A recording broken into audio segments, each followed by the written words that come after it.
Jemaat yang saya kasih dalam Tuhan Yesus Kristus, mari kita akan memulai ibadah kita pada pagi ini. Ibadah dalam rangka memperingati kebangkitan Tuhan Yesus Kristus. Saya mengundang Ibu Bapak bisa berdiri bersama-sama. Seluruh jemaat Tuhan yang ada di rumah, mari kita ikuti dengan khusyuk supaya ibadah kita pada pagi ini mendatangkan berkat bagi kehidupan kita. Sebab ya hidup ada hari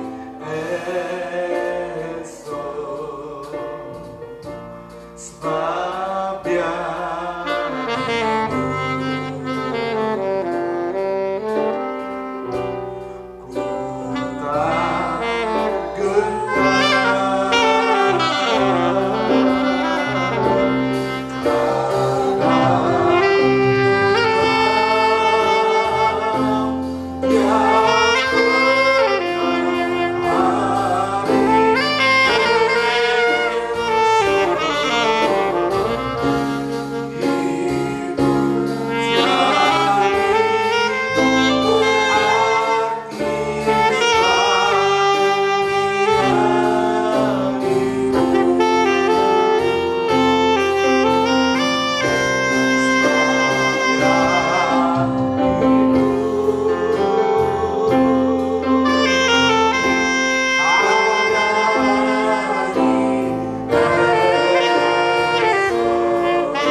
bersama-sama dengan seluruh umat Tuhan yang Engkau kasihi, pagi ini kami datang dan membawa sebuah pengakuan bahwa sesungguhnya pertolongan atas ibadah kami datangnya dari Bapa. Dialah pencipta langit dan bumi dan sekalian isinya. Dialah Tuhan Yesus Kristus, Allah yang setia, Allah yang mulia, Allah yang ajaib, Allah yang luar biasa. Turunlah berkat sukacita, berkat damai sejahtera saat kita datang beribadah kepadanya dalam ibadah dalam rangka perayaan kebangkitan Tuhan Yesus Kristus, kiranya Tuhan berkat sukacita itu di dalam berkat nama Tuhan Yesus Kristus kami berdoa bersyukur.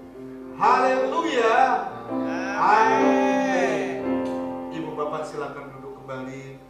Firman Tuhan dari kitab Injil Yohanes pasal 20 ayat 25 mulai mengatakan demikian. Maka kata murid-murid yang lain itu kepadanya, kami telah melihat Tuhan.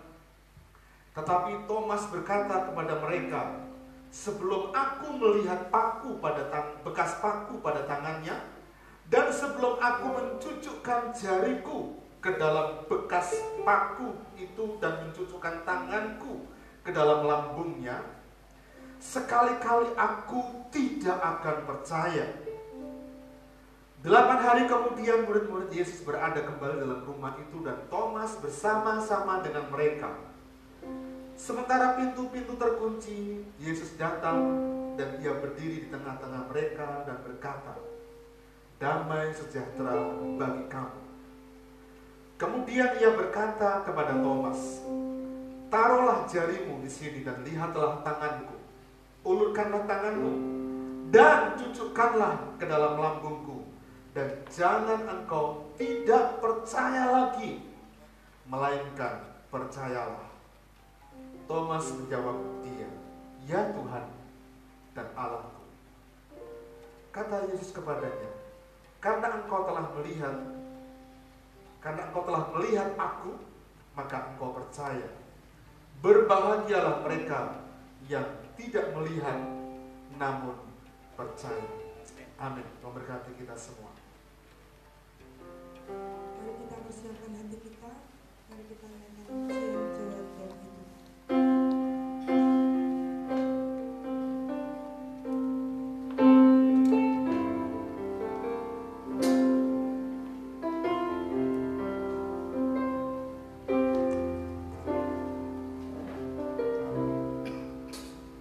Meskipun aku menolak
Biarlah hati kami melimpah dengan ucapan syukur untuk berkat Tuhan, kesempatan yang Tuhan telah berikan kepada kami pada pagi ini untuk kami boleh beribadah kepada Tuhan Yesus. Kami mengucap syukur Tuhan. Kami mengucap syukur karena segala perkara dapat kami tanggung di dalam Dia yang memberikan kekuatan kepada kami. Allah yang telah bangkit, Allah yang hidup. Kami bersyukur punya Bapa seperti Engkau. Karena itu pagi ini Tuhan, izinkan kami bersama-sama untuk menikmati persekutuan yang indah bersama dengan Tuhan. Kami mengizinkan untuk kuasa Tuhan bekerja. Roh Kudus urapi kami. Roh Kudus lawat kami Tuhan. Kami semua yang ada di gereja ini. Demikian juga kami yang berada di rumah yang menyaksikan siaran ini secara langsung, secara live streaming. Tuhan, berkati kami semua Tuhan. Berkati hamba-Mu, jadikan seluruh berkat bagi seluruh umat Tuhan yang ada. Supaya firman Tuhan yang hamba-Mu akan sampaikan memberkati, menguatkan, sekaligus menasihati dan menegur kami, mengajar kepada kami Tuhan. Supaya kami tidak menyimpang ke kanan dan ke kiri, tapi kami seturut dengan kemauan dan kehendak Allah yang Tuhan inginkan dalam kehidupan kami. Berkat-Mu melimpah atas kehidupan kami. Bekerjalah dengan kuasa-Mu di hidup kami. Saat kami dengar firman Tuhan, kami semua bersatu hati dan tidak mengizinkan adanya kuasa kegelapan, roh-roh jahat yang akan mengganggu jalannya pemberitaan firman Tuhan. Kami patahkan dalam nama Yesus Kristus. Dalam nama Tuhan Yesus Kristus, kami mengucap syukur. Kami mengucap syukur. Kami sambut firman-Mu demi nama Tuhan. Kami berdoa bersyukur. Haleluya. Amin. Puji nama Tuhan. Haleluya. Senang sekali pagi ini bisa berjumpa dengan Bapak Ibu Saudara semua yang ada di gereja ini ataupun yang ada di rumah yang menyaksikan secara live streaming dalam ibadah pada pagi ini. Puji nama Tuhan. Bapak Ibu yang dikasihi Tuhan, pagi ini kita memperingati hari kemenangan, hari kebangkitan Tuhan Yesus Kristus. Amin. Hari yang penuh dengan sukacita, hari yang penuh dengan gairah dan kemenangan, karena memang janjinya mengatakan bahwa ketika Tuhan Yesus bangkit, Dia mengatakan, aku ini, jangan takut. Dan ini yang menjadi pokok tema dan pembahasan firman Tuhan yang akan saya bagikan kepada Bapak Ibu Saudara semua. Aku ini, jangan takut. Mari kita ucapkan bersama-sama kalimat ini supaya kita semua mendengar. Teman-teman jemaat yang ada di rumah, perhatikan dengan baik-baik. Mari kita ucapkan kalimat ini bersama-sama. 1, 2, 3. Aku ini jangan takut. Mari kita akan baca dalam kitab Injil Markus pasal 16. Injil Markus pasal 16 ayat 1 sampai dengan ayat yang ke-8. Injil Markus 16 ayat 1 sampai dengan ayat yang ke-8. Demikian firman Tuhan. Setelah lewat hari Sabat, Maria Magdalena dan Maria ibu Yakobus serta Salome membeli rempah-rempah untuk pergi ke kubur dan meminyaki Yesus. Dan pagi-pagi benar pada hari pertama minggu itu, setelah matahari terbit, pergilah mereka ke kubur. Mereka berkata seorang kepada yang lain, siapa yang akan menggulingkan batu itu bagi kita dari pintu kubur? Tetapi ketika mereka melihat dari dekat, tampaklah batu yang memang sangat besar itu sudah terguling. Ayat yang kelima. Lalu mereka masuk ke dalam kubur dan mereka melihat seorang muda yang memakai jubah putih duduk di sebelah kanan. Mereka pun sangat terkejut. Tetapi orang muda itu berkata kepada mereka, "Jangan takut. Kamu mencari Yesus orang Nazaret yang disalibkan itu. Ia telah bangkit." Saya katakan sekali lagi, ia telah bangkit. Ia tidak ada di sini. Lihat, inilah tempat mereka membaringkan dia. Tapi sekarang pergilah, katakanlah kepada murid-muridnya dan kepada Petrus, "Iya, Tuhan Yesus mendahului kamu ke Galilea. Di sana kamu akan melihat dia, seperti yang sudah dikatakannya kepada kamu." Lalu mereka keluar dan lari meninggalkan kubur itu, sebab gentar dan dahsyat menimpa mereka. Mereka tidak mengatakan apa-apa kepada siapapun, juga karena takut. Dengan singkat mereka sampaikan semua pesan itu kepada Petrus dan teman-temannya. Sesudah itu Yesus sendiri dengan perantaraan murid-muridnya memberitakan dari timur ke barat berita yang kudus dan tak terbinasakan tentang keselamatan yang kekal. Itu. Saya akan baca ayat yang ke-6 sebagai ayat pokok, ayat kunci yang akan memberkati, menguatkan kita semua. Tetapi orang muda itu berkata kepada mereka, kepada Maria Magdalena, kepada Maria ibu Yakobus, kepada Salome, kepada wanita-wanita itu, "Jangan takut. Kamu mencari Yesus orang Nazaret yang disalibkan itu. Ia telah bangkit. Ia tidak ada di sini. Lihat, inilah tempat mereka membaringkan dia." Saya akan bandingkan dalam Injil Matius pasal 28 ayat 5 dan ayat yang ke-10. Akan tetapi malaikat itu berkata kepada perempuan-perempuan itu, ada perbedaan. Dalam Injil Matius ditulis kata malaikat, tapi dalam Injil Markus orang muda itu. Ya. Kalimat yang sama diucapkan, "Jangan kamu takut, sebab aku tahu kamu mencari Yesus yang disalibkan itu." Maka kata Yesus kepada mereka, ayat yang ke-10 dari kitab Injil Matius pasal 27 ayat 28, "Jangan takut, pergi dan katakanlah kepada saudara-saudaraku supaya mereka pergi ke Galilea, dan di sanalah mereka akan melihat aku." Ketakutan. Mereka sangat ketakutan. Siapa? Para murid, pengikut Tuhan Yesus yang setia, yang menyaksikan Tuhan Yesus disalibkan dari sejak ketika Tuhan Yesus diadili, dibawa ke tempatnya Pilatus, sampai berada dalam sebuah penyaliban.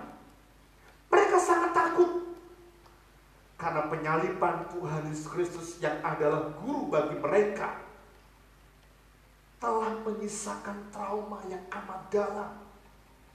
Guru yang mereka cintai, guru yang mereka banggakan, ternyata mati disalibkan. Salib bagi orang Yahudi adalah hukuman yang sangat mengerikan. Salib adalah hukuman bagi orang-orang terkutuk dan menyisakan trauma. Karena itu mereka takut. Bayangkan, dengan mata kepala sendiri mereka menyaksikan bagaimana Yesus dicambuk di halaman, di tempat Yesus diadili di istana Pilatus. Ketika Yesus dengan tubuhnya yang sudah remuk, hancur karena cambukan itu, harus memikul salib itu ke jalan yang tidak mudah, di jalan Via Dolorosa menuju ke Golgota. Sakit berat. Dan guru yang dicintai oleh mereka, dibanggakan oleh mereka, mereka menyaksikan itu. Trauma mereka. Dan penyaliban Tuhan Yesus telah membuat kengerian bagi Yerusalem. Suasana sepi, hanya menyisakan prajurit yang sedang mencari para pengikut untuk ditahan dan dijadikan saksi sebagai alasan mengapa Yesus disalibkan. Prajurit yang kejam dan yang sedang mengancam pengikut Tuhan Yesus Kristus karena mereka mendapatkan legitimasi dari keimaman Yudaisme. Mereka mengalami juga duka cita yang sangat amat dalam. Karena apa? Bagi mereka yang mengikut Tuhan Yesus sampai akhir penderitaan Yesus ketika disalibkan itu, guru yang mereka nantikan, yang sebetulnya mereka percaya itu adalah Mesias yang akan membebaskan mereka dari segala tindasan orang-orang Romawi, pemerintahan Romawi. Tapi ternyata mereka mendapati guru yang mereka banggakan itu mati disalib. Namun pernyataan orang muda, pernyataan malaikat yang menemui para pengikut Yesus yang setia, dalam hal ini adalah wanita yang pernah ditolong oleh Tuhan Yesus Kristus, Maria Magdalena misalnya, telah melihat bukti bahwa Yesus Kristus bangkit dari kematian. Rasa trauma belum selesai. Ternyata ketika mereka sampai di kubur itu, melihat batu terguling, mereka berpikir, wow, seperti anggapan orang Yahudi, tutup kubur itu dengan batu yang besar supaya gak dicuri oleh murid-muridnya. Tapi ketika mereka sampai di kubur itu melihat batu terguling, sakit tambah takut lagi. Sampai di dalam, ternyata mayat Yesus tidak ada. Dan ayat 8 itu ketika mereka kembali kepada murid-murid Tuhan Yesus, mereka juga mengalami hal yang sangat menakutkan. Bapak, Ibu, Saudara yang dikasihi Tuhan, ketakutan ini juga yang sedang terjadi pada hari-hari ini karena COVID-19. Karena kejadian ini terjadi secara global. Lebih dari 200 negara mengalami pandemi ini. Virus corona, virus COVID-19 ini. Negara Amerika yang dikatakan negara yang hebat, negara yang superpower saja, ternyata menempati ranking tertinggi dalam korbannya. Dan hal ini juga memberikan imbas yang takut, panik buat beberapa dari banyak orang. Karena apa? Sebagai tenaga kerja harian buruh, dirumahkan, di PHK. Dan justru kalau kita amati bersama-sama, peristiwa ini telah memberikan sebuah pembelajaran. Ya, ekonomi mengalami goncang dan sebagainya. Tapi di sisi lain ternyata ada hal yang positif. Tinggal di rumah memberikan arti yang penting bagi suami, bagi istri, bagi anak-anak. Bahkan puisi yang saya sampaikan di akhir khotbah saya minggu lalu memberikan kesimpulan semuanya, semua keyakinan harus kembali kepada Allah, bertobat, merenungkan mengapa ini terjadi. Dan itu semua sedang dialami oleh seluruh masyarakat yang ada di Indonesia. Ketakutan. Tetapi berita kebangkitan Tuhan Yesus Kristus memberikan jaminan kepada kita. Aku ini, jangan takut. Ia telah bangkit, ia tidak ada di sini. Lihat, inilah tempat mereka membaringkan dia. Ayat 6 dalam kitab Injil Markus pasal 16 tadi itu memberikan penjelasan. Kalau kalimat ini mengatakan, ia telah bangkit, ia tidak ada di sini. Lihat, inilah tempat mereka membaringkan dia. Yesus tidak mati. Ia hidup karena ia sumber hidup itu.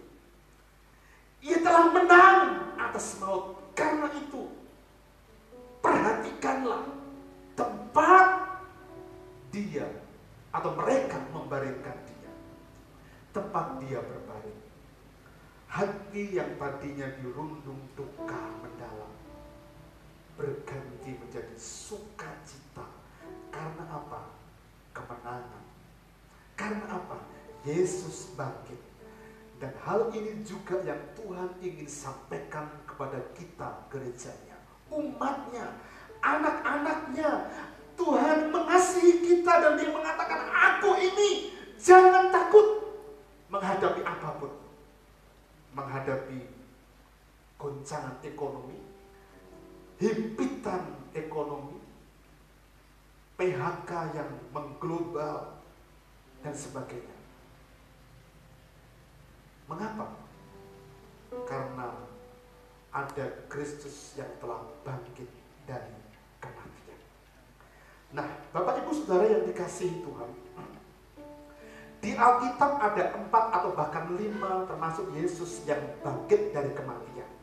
Saya coba akan memulai untuk membandingkan supaya kita mengerti, memahami bahwa ternyata kebangkitan Kristus itu berbeda dengan kebangkitan dari orang-orang yang telah bangkit dari kematian yang ada dalam Alkitab. Yang pertama, di dalam kitab 2 Raja-Raja pasal 4 ayat 34 sampai dengan 36. Di sana ada anak perempuan Sunem, seorang perempuan Sunem yang mati dan dibangkitkan. Lukas 7 ayat 14, di sana ada anak muda dari Nain yang juga dibangkitkan. Dalam Matius 9 ayat 25 ada anak kepala rumah ibadat yang juga dibangkitkan. Yohanes pasal 11 ada siapa? Lazarus yang mati dibangkitkan. Dan berita kebangkitan Tuhan Yesus yang ditulis dalam kitab Injil Matius, Markus, Lukas ataupun Yohanes yang kelima. Kebangkitan Tuhan Yesus Kristus adalah kebangkitan yang paling ajaib. Mengapa? Karena Yesus bangkit dengan kekuatan yang ada pada dirinya dan langsung kuasa itu dari Bapa.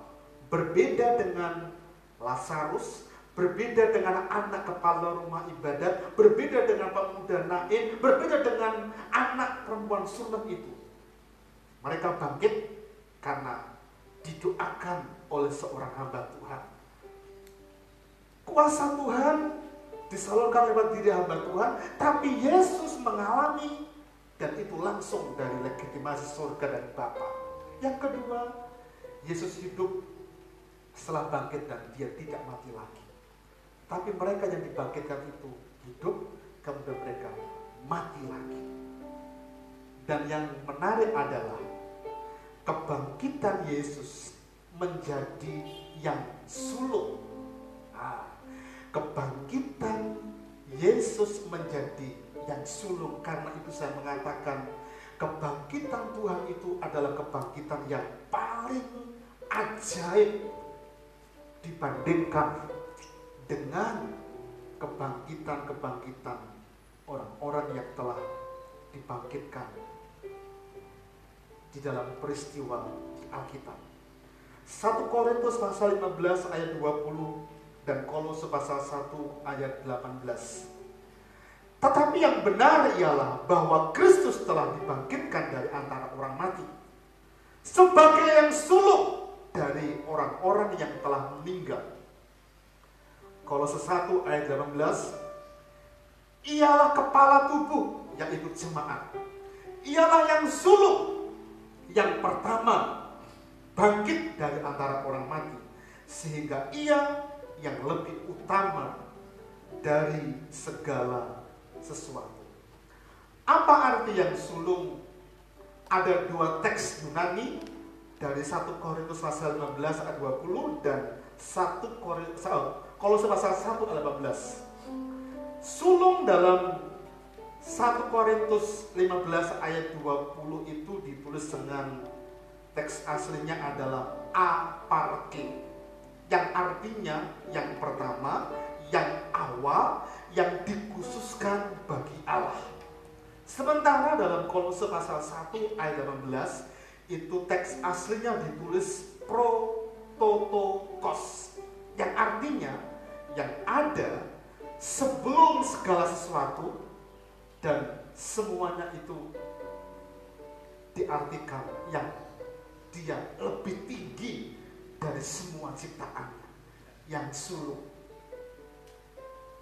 Kebangkitan Kristus yang dikatakan kepada kita semua umatnya hari ini, aku ini jangan takut, adalah kebangkitan Kristus yang pertama yang dikhususkan bagi Allah dan disediakan atau disiapkan sejak awal dan lebih tinggi dari kebangkitan manapun.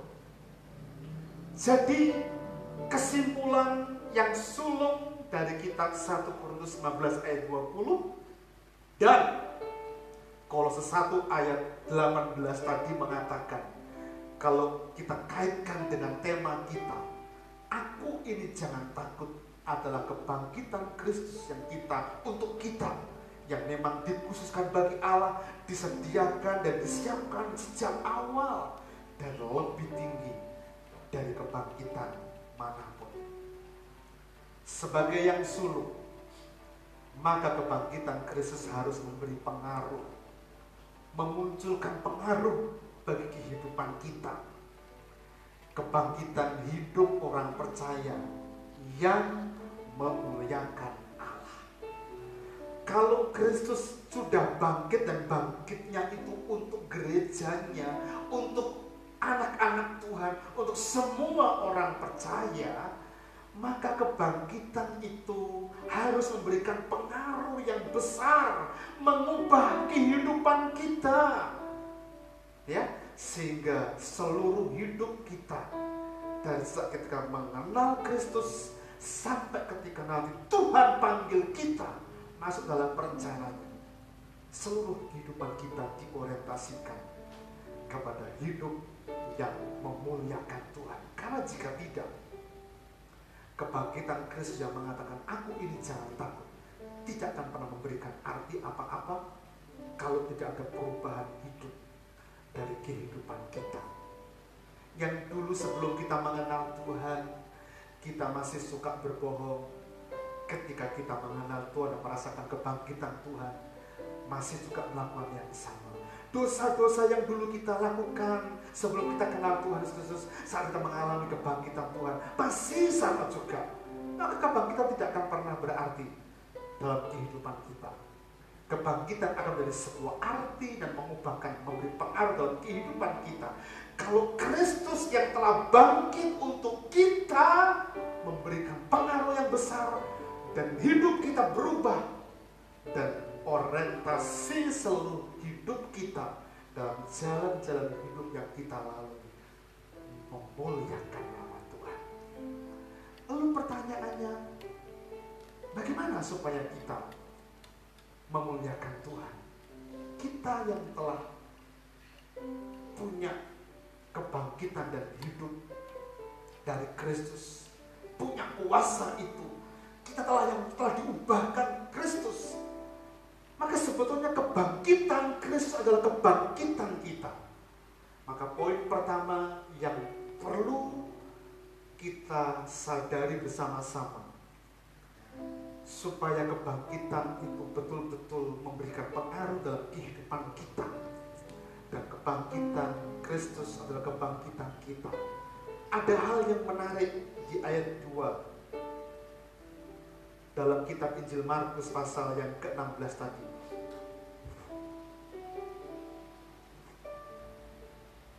Ayat ini mengatakan, dan pagi-pagi benar, pada hari pertama minggu itu, setelah matahari terbit, pergilah mereka ke kubur.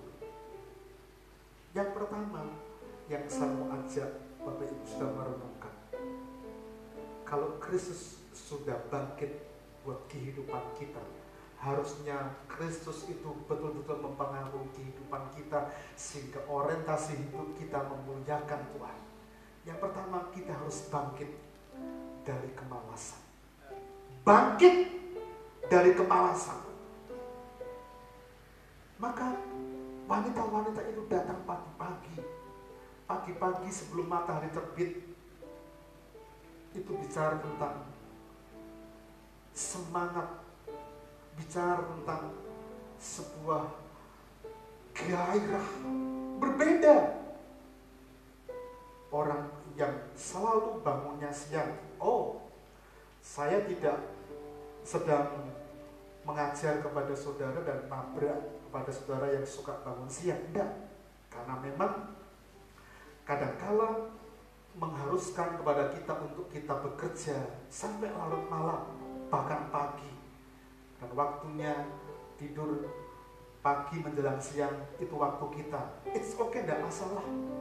Tapi yang saya maksud di sini adalah kita harus bangkit dari kemalasan. Karena kemalasan itu menjadi penyebab kemiskinan. Kemalasan itu menjadi penyebab untuk kita mengalami kemajuan.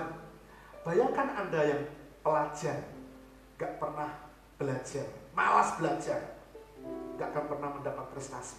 Sepandai apapun saudara, tetapi ketika malas, tidak akan pernah mencapai prestasi. Berbeda dengan Anda yang pas-pasan, tapi tekun, rajin, Tuhan akan berikan kemampuan kepada kita. Untuk apa?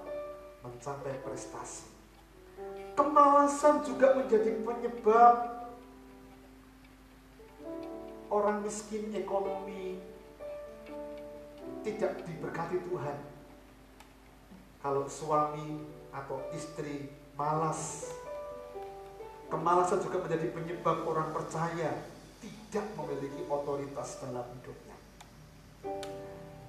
Di dalam RBC, terutama di warta yang Anda bagi, saya memberikan informasi untuk mengajak kepada Bapak Ibu semua untuk bangun pagi dan berdoa. Dengan kata lain, kita harus berbeda dengan dunia. Kalau dunia bangunnya rotot siang, kita bangun lebih pagi, supaya orang Jawa bilang, supaya rezeki gak dipatok ayam. Supaya rezeki gak dipatok ayam. Karena kemalasan menjadi awal kesengsaraan dalam hidup seseorang.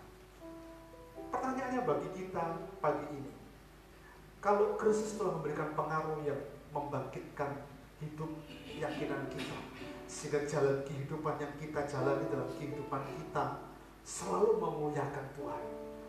Kalau kita malas, maka sepanjang kehidupan kita tidak akan pernah ada kesempatan-kesempatan untuk memuliakan Tuhan. Bagaimana tidak? Kemalasan penyebab kemiskinan. Kita gak berikan sesuatu yang indah, yang baik buat Tuhan, maka tidak akan pernah muncul sesuatu yang memuliakan Tuhan dari hidup kita. Kenapa? Tidak ada pemberian yang baik. Kenapa? Kita gak punya. Tapi berbeda dengan orang-orang yang ada kesempatan digunakan dengan baik, maka akan menikmati berkat dan pemberian itu selalu memuliakan Tuhan yang memberikan kuasa, yang telah memberikan pengaruh dalam kehidupan kita. Karena itu, anak-anak Tuhan, orang-orang percaya, bangkit dari bentuk kemalasan yang seringkali itu menjadi penyakit yang laten, yang kalau kita tidak waspadai bersama-sama. Yang kedua, mari kita baca ayat 3, 4 dan ayat yang ke-6. Mereka berkata seorang kepada yang lain, siapa yang akan menggulingkan batu itu bagi kita dari pintu kubur itu? Ini wanita-wanita yang akan datang pergi ke kubur Yesus. Tetapi ketika mereka melihat dari dekat, tampaklah batu yang memang sangat besar itu sudah terguling. Ini bentuk kekhawatiran. Dan dipertegas lagi.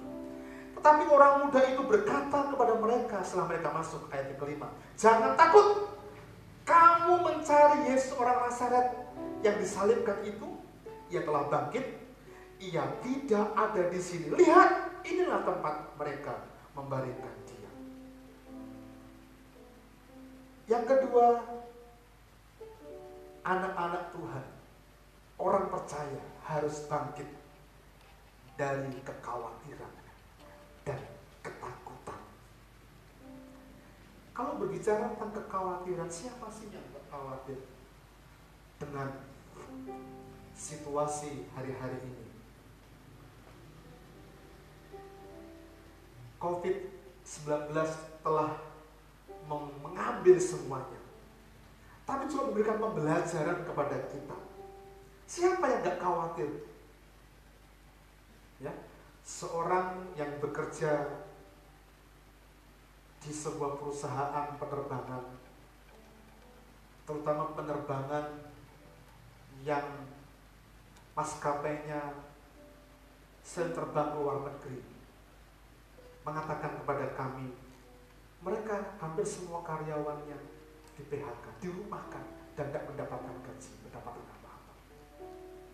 Tidak tahu kapan akan memulainya lagi penerbangan maskapai yang ke luar negeri ini. Takut, khawatir. Semuanya sedang menghinggapi itu. Tetapi yang menarik, kalau Kristus sudah bangkit untuk kita, memberikan kemenangan, dan aku ini jangan takut, itu sebetulnya jaminan buat kehidupan kita. Ingat survei yang dilakukan oleh seorang penulis buku yang pernah saya sampaikan, yang bernama Don Joseph Gowe, dalam bukunya The End on Stress. 85% apa yang dikhawatirkan, apa yang ditakutkan oleh seseorang tidak pernah terjadi. Dan 15% saja yang terjadi. Tetapi yang menarik, dari 15% yang terjadi itu, ada 79% orang yang mereka khawatir justru malah lebih menguntungkan. Karena apa? Mereka mendapati apa yang dikhawatirkan itu, di situ Tuhan menolong, di situ Tuhan menopang. Bapak, Ibu, Saudara yang dikasihi Tuhan, mengapa seseorang khawatir dan takut? Jelas karena orang itu tidak percaya kepada Tuhan dengan sungguh-sungguh. Kalau percaya dengan Tuhan sungguh-sungguh, maka tidak akan pernah ada kekhawatiran. Walaupun khawatir ini adalah sikap manusiawi yang memang seringkali muncul di kehidupan kita. Kalau kita urut dari sejak ketika kita dilahirkan, mungkin kalau bayi dilahirkan bisa khawatir, mungkin juga khawatir. Tapi ada orang tua yang menolong. Sampai sudah besar menjadi anak-anak, remaja menuju dewasa, selalu kalau kita urutkan itu ada kekhawatiran. Mau sekolah di mana, kuliah di mana, kerja dengan siapa, kerja bagaimana. Kalau sudah bekerja, mau menikah dengan siapa, khawatir. Aku ini sudah kepala 3, kok gak ada gandengannya ya, sementara truk saja ada gandengannya, kok saya gak dapat gandengan. Mungkin khawatir, takut. Padahal sudah kepala 3, apalagi kalau sudah kepala 4, ya. Kok saya meyakini begini, kalau seseorang sudah kepala 4, saya meyakini bahwa orang tersebut dikhususkan bagi Tuhan untuk memuja. Dan orang-orang tersebut adalah orang-orang yang memang diberi kemampuan untuk memuja. Orientasinya, saya katakan, waktu, tenaga, pemikiran diorientasikan untuk Tuhan, maka hidup kita akan jadi pengaruh yang besar bagi kehidupan kita. Setelah menikah, khawatir mau tinggal di mana, di rumah mertua atau di rumah sendiri. Ya, khawatir mau anak berapa, punya anak piro, khawatir. Setelah anak itu besar, aduh, anak kita mau menikah dengan siapa ya? Khawatir, semua dikhawatir. Termasuk kita sudah kepala 6, kepala 7, pasangan kita sudah mulai turun secara fisik. Bahkan pasangan kita telah dipanggil Tuhan. Anak-anak kita sudah dewasa semua dan pergi meninggalkan kita. Ada loneliness, kesendirian, dan itu bahaya. Kalau bicara hal itu, semua orang sedang dihinggapi itu. Tetapi yang perlu kita yakini, Allah itu selalu bertindak dalam sejarah kehidupan kita. Amin. Saya ulangi, Allah selalu bertindak dalam sejarah kehidupan kita. Jangan khawatir, jangan takut. Pak Yer ngomong begitu, pernah khawatir enggak? Pernah khawatir. Siapa yang enggak khawatir? Takut, panik, ya, menghadapi kondisi situasi yang tidak menentu. Kami berdua berdoa kenceng-kenceng suami istri. Saya ajak juga Pastor Edi untuk berdoa. Untuk siapa? Untuk jemaat RBC yang memang kondisinya seperti ini sekarang. Kita berdoa tenanan. Ternyata Tuhan buat sesuatu yang luar biasa. Bangkit dari kekhawatiran tidak berarti iman yang nekat, tapi butuh kebijaksanaan, karena memang Tuhan juga memberikan kepada kita kemampuan untuk memiliki hati yang bijak untuk meraih kemenangan yang Tuhan siapkan bagi kehidupan kita. Bijak dalam arti begini, kepala 4, kepala 3 belum punya gandengan. Khawatir, wah saya mengimani dia jodohku. Belum tentu. Kita nekat saja. Tapi yang jelas, Tuhan selalu bertindak dalam sejarah kehidupan kita. Yang dikhawatirkan, yang ditakutkan manusia zaman sekarang ini hanya bersifat lahiriah, yang selalu berujung kepada pikiran yang membuat kita kalah bertempur. Ingat, pikiran itu adalah medan pertempuran. Karena itu miliki pikiran dan perasaan yang terdapat juga dalam Kristus Yesus, yang rela tinggalkan surga, mengosongkan dirinya menjadi manusia, hamba, bahkan mati di atas kayu salib. Untuk siapa? Menebus dosa. Ketika pikir perasaan itu dapat kita taruh kepada Kristus, saya berani menjamin tidak akan pernah ada ketakutan dan kekhawatiran dalam kehidupan kita. Yang ketiga dan yang terakhir, yang pertama, bangkit dari kemalasan. Yang kedua, bangkit dari segala kekhawatiran dan ketakutan. Yang ketiga, Anda dan saya yang telah dibangkitkan oleh Kristus dan kebangkitan memberikan pengaruh bagi kehidupan kita. Kita harus belajar dan punya komitmen bangkit menjadi saksi. Wow. Bangkit menjadi saksi. Menjadi saksi itu tidak banyak orang suka. Tapi harus mau tidak mau. Kekristenan adalah saksi Kristus. Saksi kebangkitan itu. Karena dia tidak mati, dia hidup, dia bangkit. Bahkan dia naik ke surga. Dan dia juga yang akan turun menjemput kita gerejanya. Ayat 7 dan 8. Tetapi sekarang pergilah. Ini kalimat orang muda itu. Ini kalimat malaikat itu. Bahkan saya dikatakan ini kalimat dari Tuhan Yesus sendiri. Katakanlah kepada murid-muridnya dan kepada Petrus. Spesial kepada Petrus. Ia, Yesus, mendahului kamu ke Galilea.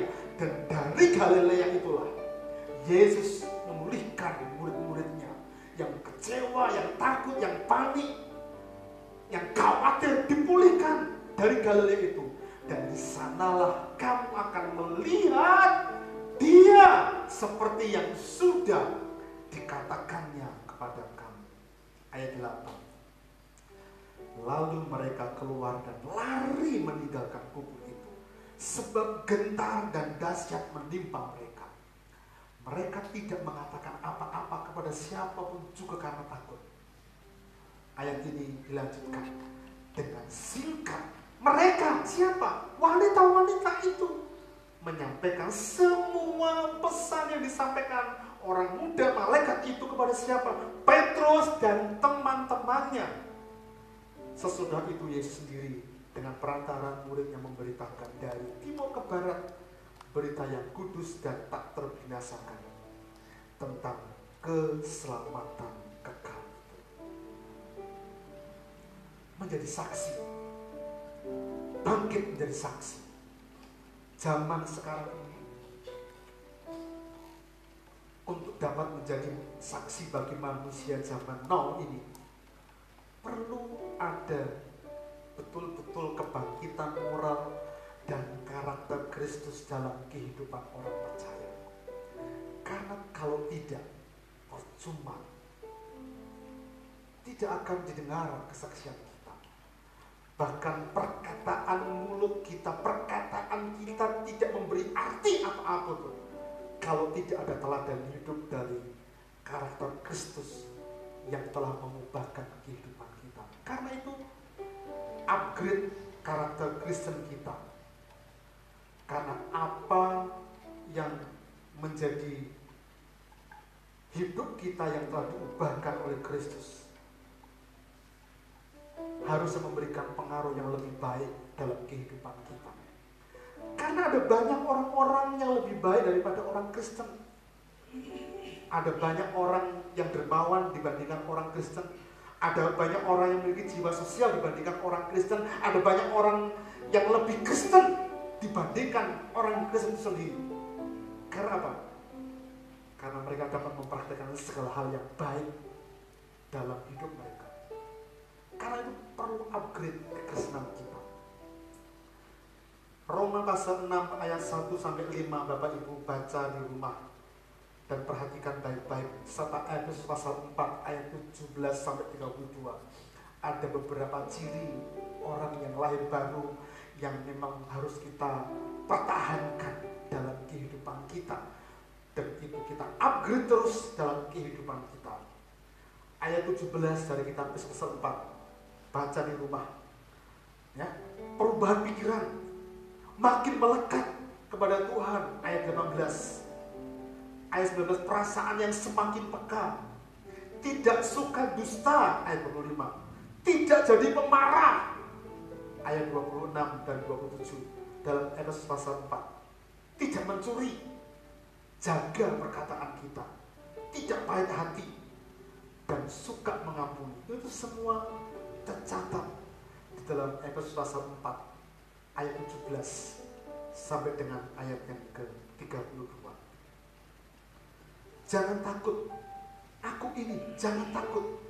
Yesus bangkit dari kematian dan kita menang. Dan kita perlu upgrade hidup kita senantiasa. Saya mau akhiri dengan sebuah cerita. Hari-hari ini kalau kita belajar tentang COVID-19, harusnya ada sesuatu yang harus melekat sekarang dan setelah COVID. Tetap pertahankan itu. Virus itu kan tidak kelihatan, tapi kita itu betul-betul define, menjaga dengan baik. Suka cuci tangan, mandi beberapa kali kalau kita pergi dari rumah, ganti baju dan sebagainya. Kita nggak bersinggungan dengan orang. Harusnya setelah kita melewati COVID-19 ini yang tidak kelihatan, kita harus punya komitmen untuk apa? Tidak bersentuhan dengan dosa, tidak bersentuhan dengan yang meracuni kita, iman kita. Karena dosa itu menjadi virus. Sedikit-sedikit cuci tangan.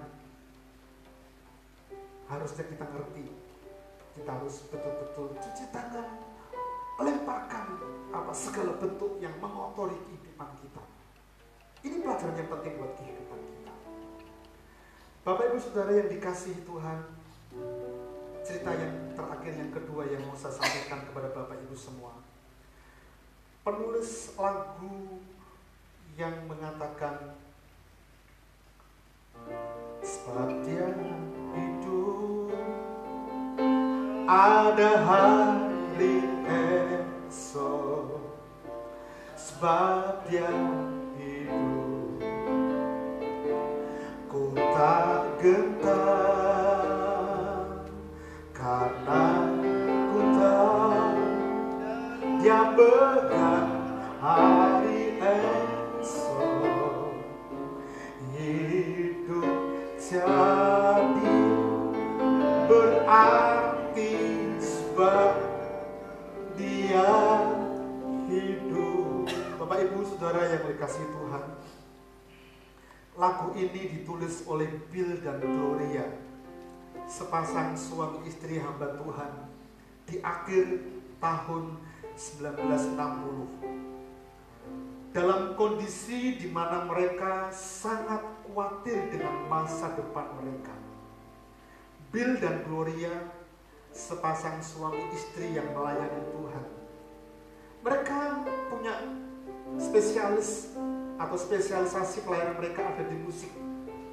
Sampai sekarang mereka tetap melayani, dan ada banyak hamba-hamba Tuhan yang dididik dalam didikan beliau ini menjadi hamba Tuhan yang memang dipakai dalam hal musik. Tetapi pada waktu itu tahun 60-an mengalami kesulitan. Mereka punya 2 anak. Anak pertama 4 tahun, anak yang kedua 3 bulan. Dan Gloria sedang mengandung juga. Dan Bill sedang sakit amat yang sangat parah. Sakit, belum diketahui sakit apa, tapi jelas dokter memberikan penjelasan, tinggal menunggu waktu saja. Intinya keluarga ini dalam kondisi tidak baik. Ditambah lagi kakak perempuannya bercerai. Bill dan Gloria dituduh memanfaatkan pelayanan gereja untuk cari uang semata-mata. Tetapi dalam perenungan dan kesendiriannya, Bill dan Gloria menciptakan lagu ini, dan lagu ini memberkati banget. Life is worthy the living just because He lives.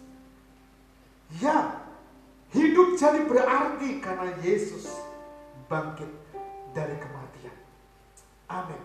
Aku ini jangan takut, sebab Dia hidup, ada hari esok. Sebab Dia hidup, ku tak gentar, karena ku tahu hari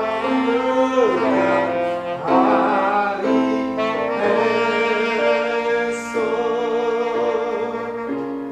Hidup jadi berarti sebab Dia hidup.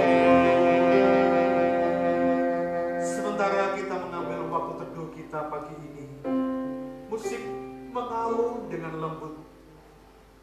Satu pertanyaan yang mau saya sampaikan kepada Bapak Ibu Saudara semua. Apa yang kita takutkan hari-hari ini? Apa yang kita khawatirkan hari-hari ini? Apa yang kita khawatirkan, apa yang kita takutkan tidak akan pernah terjadi. Dan jaminannya, aku ini jangan takut. Dia tidak mati, Dia bangkit, Dia hidup. Dan ada hari esok yang Tuhan akan kerjakan dalam kehidupan kita. Karena itu firman Tuhan, tanggapi dengan baik. Bangkit dari kemalasan, bangkit dari kekhawatiran, ketakutan itu. dan bangkitlah menjadi saksi dengan cara mengupgrade seluruh hidup kekristenan kita, supaya hidup kekristenan kita menjadi lebih Kristen dibandingkan orang-orang di luar sana. Sebab Dia hidup, ada hari esok. Sebab Dia hidup. Ku tak gentar, katakan sama-sama. Ku tak gentar.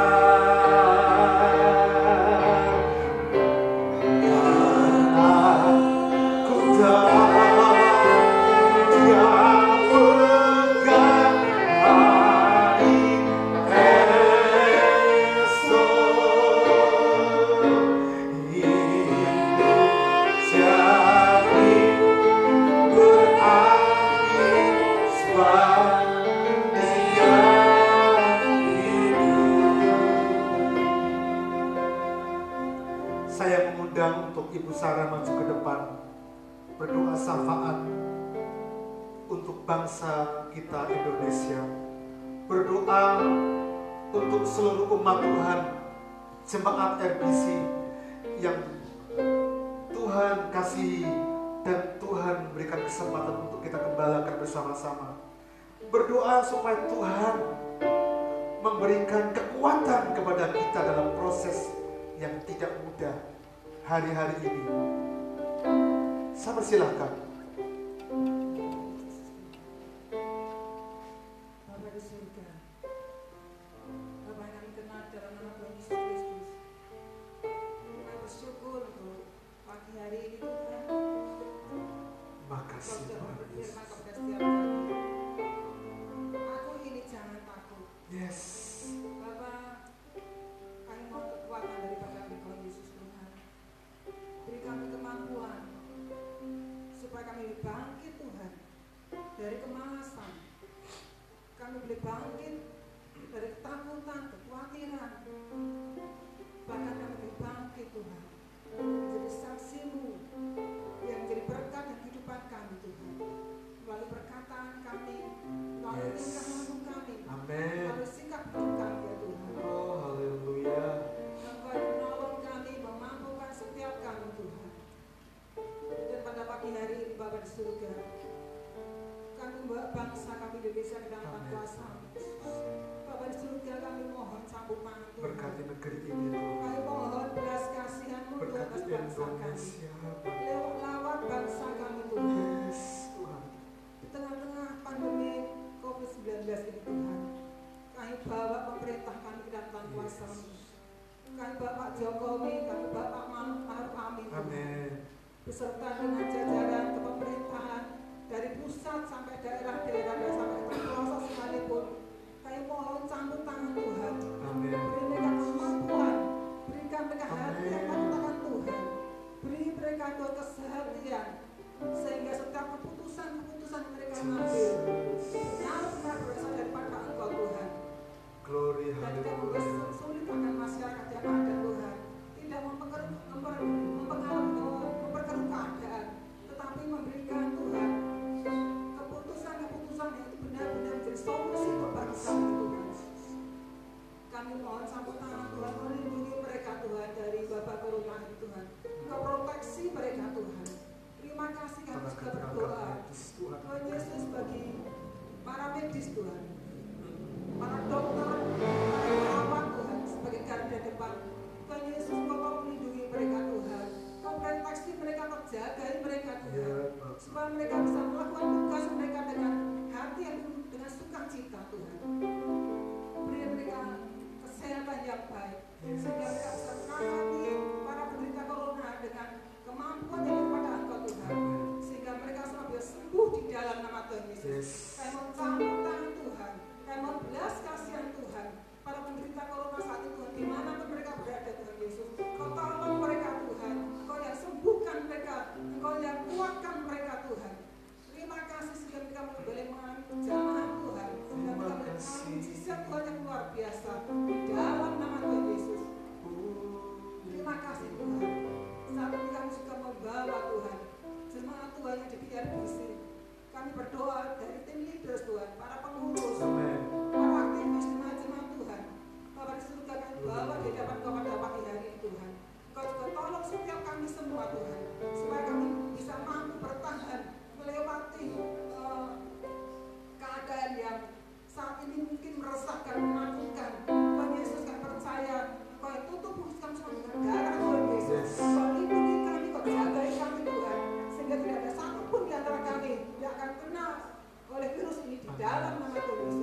dari tempat yang maha tinggi. Karena kita percaya kepada Yes. Tuhan, menjaga kami, Tuhan melindungi kami, dan Tuhan meluputkan kami Tuhan. Terima kasih dan bersyukur Tuhan. Bapa di surga, Kau tahu segala perbuatan. Angkatlah hatimu dan tengadahkan ke atas. Pulanglah engkau membawa berkat Allah. Berkat yang datang dari Bapa, dari Tuhan Yesus Kristus dan persekutuan Allah Roh Kudus itu yang akan terus menyertai, memberkati dan membuktikan kasih-Nya, kuasa-Nya dalam kehidupan kita semua. Tuhan memberkati engkau dan melindungi engkau.